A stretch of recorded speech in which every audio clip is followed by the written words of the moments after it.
Hello, welcome back to my channel, The Foundation's Kitchen, where I make my family's recipes for you. Today I am making my mom's homemade beef stroganoff. My family usually cooks this dish with rice in the summer and mashed potatoes in the winter. Today I'm going to make this recipe with rice. I begin by turning on a pot of water to the high heat setting.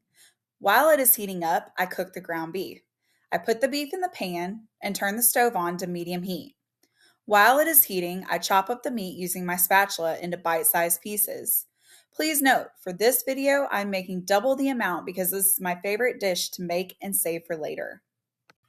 Before the meat is fully cooked, I go ahead and take my jar of mushrooms and drain it using a colander. Since some people in my family don't like the taste of mushrooms, I do try to squeeze out any extra juice from the mushrooms. You can do this how you choose. I use my hands to make it much easier. Please, wash your hands before doing this though. Now that the water is boiling, it is ready for the rice. I turned off the burner and poured the rice. Since I put 3 cups of water into the pot, I will be putting in 3 cups of rice. I then remove the pot from the hot burner to a cold burner and stir to make sure the rice is completely covered. I then put the pot back on the warm burner. Again, the burner is turned off but still warm, and cover the rice completely to cook. My beef still needs a few minutes to cook as my rice got finished a little early.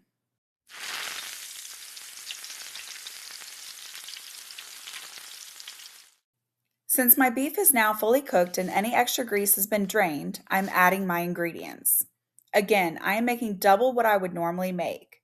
I poured in 2 16-ounce cans of cream of mushroom soup. I stirred it to make sure the beef doesn't get cooked to the bottom of the pan while I added my other ingredients. I mix it until my beef is fully covered and then make it an even layer before continuing to include my spices. I then scoop 2 healthy tablespoons of sour cream into the pan. Then I topped the mixture with 2 8-ounce jars of drained mushrooms. I then sprinkled my seasoned salt with 2 thin layers over the top. Paprika was then sprinkled with another 2 thin layers. Lastly, I ground the black pepper into the pan with a very thin layer. Then I stirred together the ingredients until well blended. Now that the meat is prepared, I stirred my rice to make sure there is no leftover water in the bottom of the pot and that it cooked thoroughly. Lastly, I moved the pot to the cold burner for serving.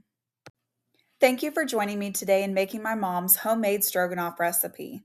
Let me know if you've tried this recipe or if you have any ways to improve it in the comments below. If you like this recipe, give this video a like, or if you would like to see future family recipes, click on the subscribe button. Happy cooking and see you next time on The Foundation's Kitchen.